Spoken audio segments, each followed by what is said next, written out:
جی آپ نے یہ ٹیبلز یاد کرنے کی کوشش کی، کوئی ایک سن لوں میں آپ سے؟ ہاں جی،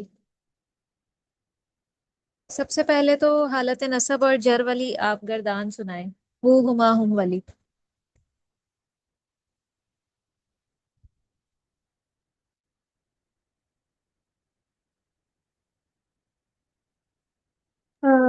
ہو ہما ہم، ہوا ہو ہما ہم، ہا ہما آپ ہمنا، کا جی کما کم، کی کما کنیا، اور یا اور نا۔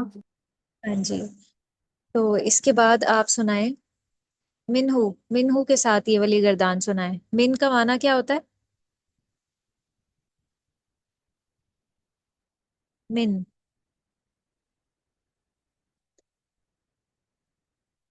من کا معنی ہوتا ہے سے، تو منہو،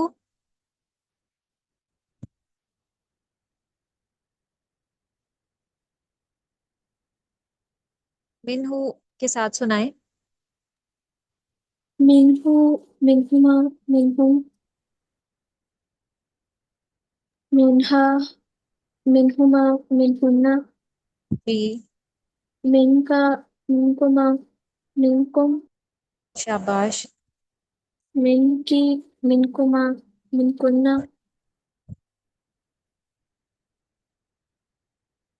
یا اور نہ، منی اور منا، تو آپ ان کو نا کسی نوٹ بک میں نوٹ بھی کر لیں، تاکہ قرآن میں جب یہ مثالیں آئیں آپ اس کا معنی بتا سکیں۔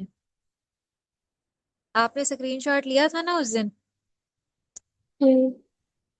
تو اپنی نوٹ بک میں جو آپ نوٹس بنا رہی ہیں گرامر کے، وہاں آپ نے یہ ٹیبل کی فارم میں بنانی ہے، مرکب جاری کی حروف کے ٹیبلز، ساتھ میں معنی بھی لکھنا ہے، جیسے من کا کیا معنی ہوتا ہے، تو اس سے آپ کو کافی فائدہ ہوگا انشاءاللہ۔ آیت نمبر 107 سے دیکھ لیتے ہیں کہ یہاں پہ مرکب جاری میں سے کوئی آیا ہے؟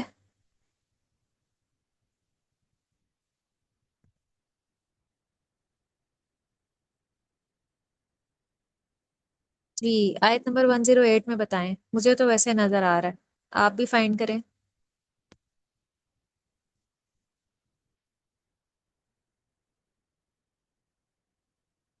یہ جو آیت ڈسپلے میں، ہاں جی جو ڈسپلے میں ہے 108۔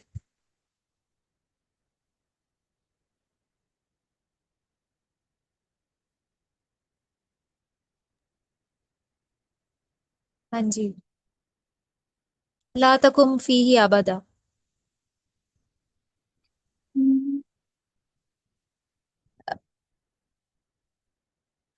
ابھی آپ نے گردان سنائی ہے، آپ نے تو من کی سنائی ہے نا۔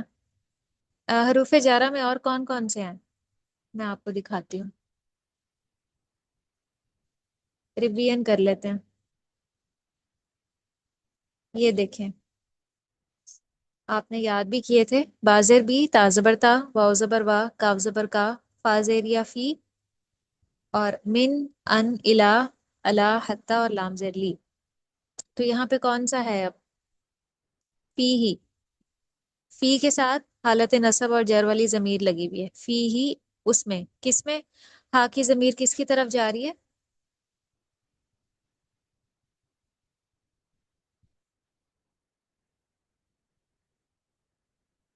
کس کی طرف جا رہی ہے؟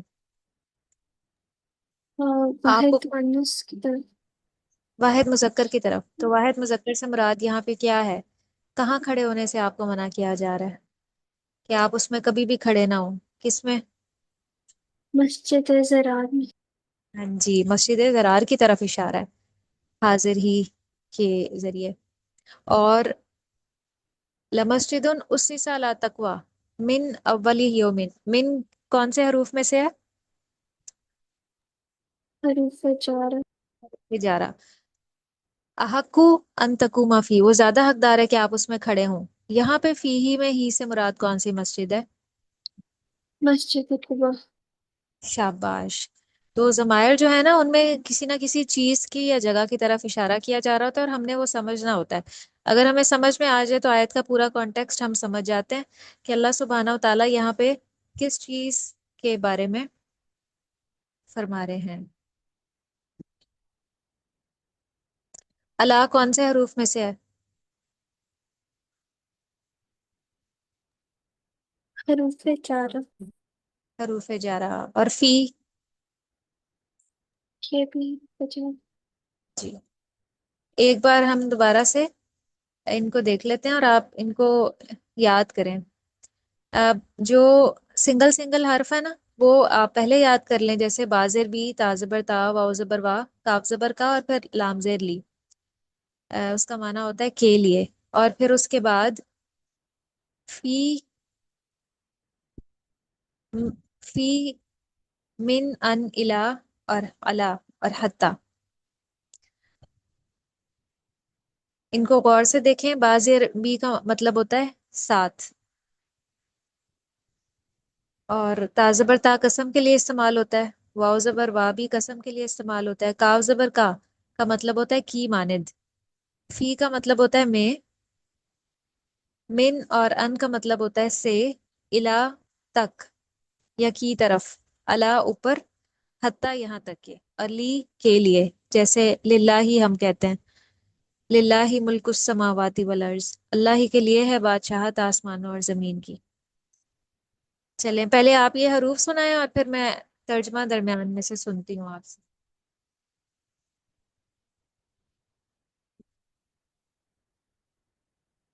جی با یہ حروف. زبر با.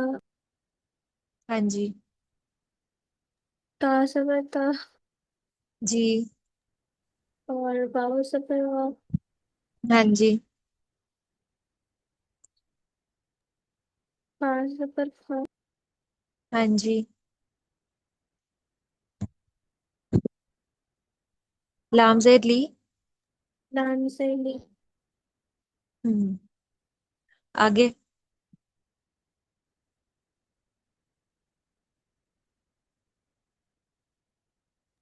من، ان. من، ان، ہاں جی. الا، جی. الا. اور حتی. اب آپ بتائیں کہ بازر بی کا کیا معنی ہوتا ہے؟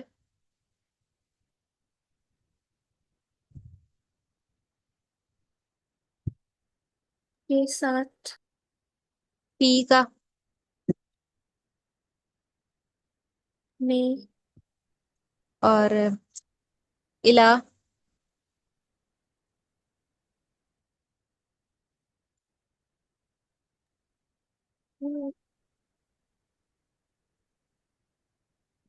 جی.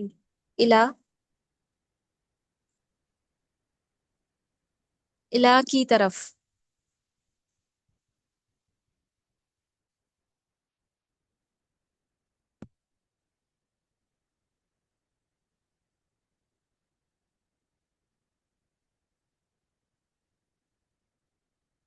اب اگلا ٹاپک ہے جملہ اسمیہ میں مرکبات کا استعمال. جملہ اسمیہ کون سا ہوتا ہے؟ جملہ اسمیہ کے دو جز کون سے ہیں؟ مبتدا اور خبر. ہاں جی، مبتدا اور خبر. اور مبتدا اور خبر کا اعراب کیا ہوتا ہے؟ مرفوع. دونوں مرفوع ہوتے ہیں. اور مبتدا معرفہ ہوتا ہے اور خبر نکرہ ہوتی ہے. جملہ اسمیہ میں یہ مرکبات بھی استعمال ہوتے ہیں جو ہم نے ابھی پڑھے ہیں: مرکب جاری، مرکب توصیفی، مرکب اضافی، اور چوتھا کون سا ہے؟ مرکب اشاری.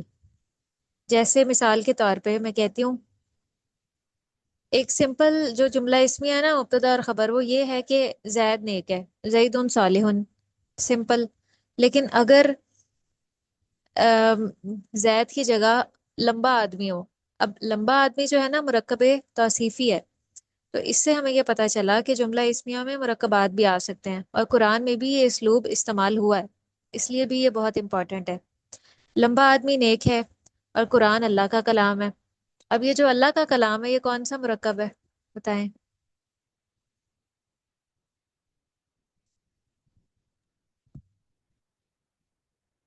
مرکب اضافی. اضافی ہے۔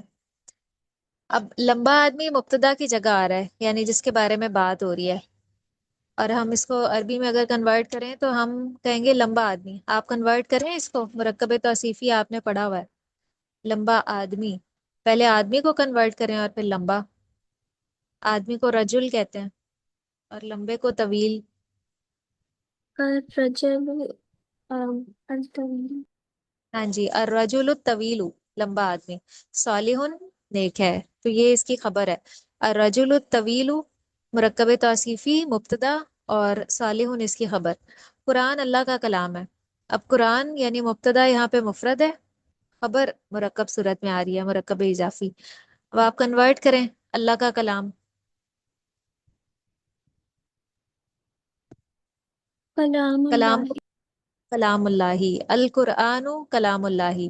تو القرآن مبتدا دیکھیں، معرفہ ہوتا ہے تو الف لام لگا ہوا ہے ساتھ، مرفوع ہوتا ہے تو پیش نظر آ رہا ہے ہمیں، اور خبر بھی چونکہ مرفوع ہوتی ہے پیش کے ساتھ ہوتی ہے تو کلام اللہ، القرآن کلام اللہ۔ تو ایک چھوٹا سا کمپلیٹ جملہ، ہم اس طرح کے کئی جملے بنا سکتے ہیں۔ محمد صلی اللہ علیہ وسلم اللہ کے رسول ہیں، محمد رسول اللہ۔ تو یہ ہے جملہ اسمیہ میں مرکبات کا استعمال۔ رسول کی اطاعت اللہ کی اطاعت ہے۔ اب یہاں پہ مبتدا بھی مرکب صورت میں ہے اور خبر بھی، دونوں مرکب اضافی کی صورت میں ہے۔ اطاعت الرسول، اطاعت اللہ، اطاعت الرسول رسول کی اطاعت، اطاعت اللہ اللہ کی اطاعت ہے۔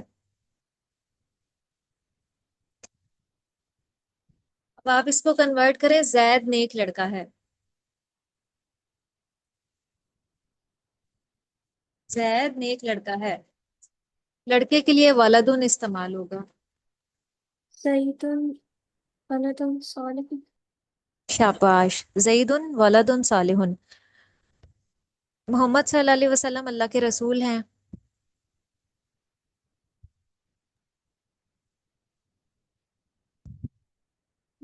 یہ محمد. ہم نے کر نہیں لیا تھا؟ مجھے تو ایسے لگ رہا ہے ہم نے کر لیا تھا، جی. یہ ہم نے کر لیا تھا، جی. بتائیں۔ کر لیا تھا. مجھے بھی ایسے لگ رہا ہے۔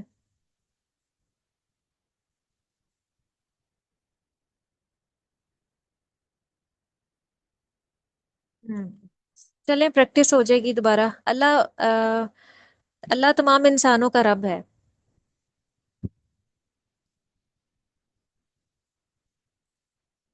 جی، تمام کے لیے اجمعین آئے گا،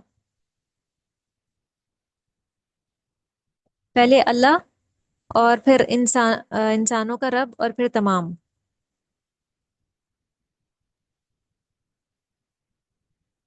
اللہ رب. اللہ رب الناس اجمعین، اللہ بدلے کے دن کا مالک ہے۔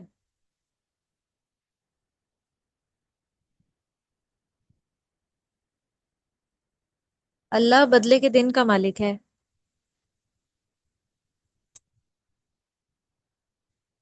جی، بدلے کے دن کا مالک، مالک یوم الدین۔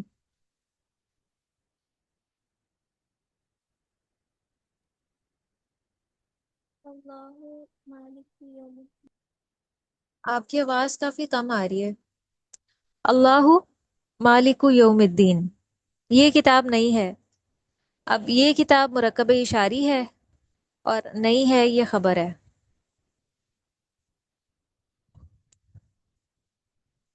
یہ کتاب نہیں ہے،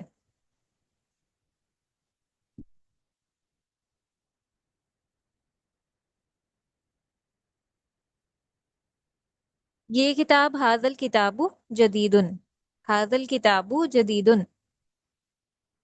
دنیا آخرت کی کھیتی ہے، کھیتی کے لیے دار کا لفظ استعمال ہوتا ہے۔ الدنیا دار الآخرہ. جی، اللہ آسمانوں اور زمین کا نور ہے۔ اللہ نور السماوات والارض. جی، اللہ تمام جہانوں کا مالک ہے۔ اللہ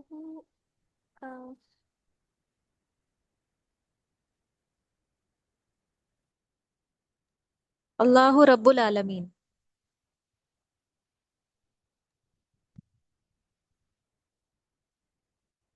وہ پنکھا پرانا ہے. پنکھے کو کہتے ہیں مرواہا. اور وہ کے لیے تل کا استعمال ہوگا کیونکہ مرواہا مؤنث ہے. اس کو ایسے لکھا جائے گا. دل کا مرواہ قدیم.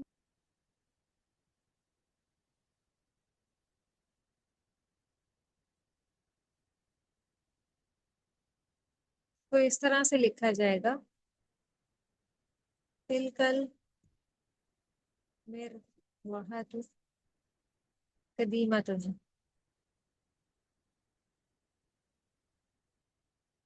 اس طرح سے اس کو لکھا جائے گا. چلیں ٹھیک ہے، آج کے لیے بس اتنا ہی. وآخر دعوانا ان الحمد للہ رب العالمین. سبحانک اللہم و بحمدک نشہد ان لا الہ الا انت نستغفرک ونتوب الیک. والسلام علیکم ورحمۃ اللہ وبرکاتہ.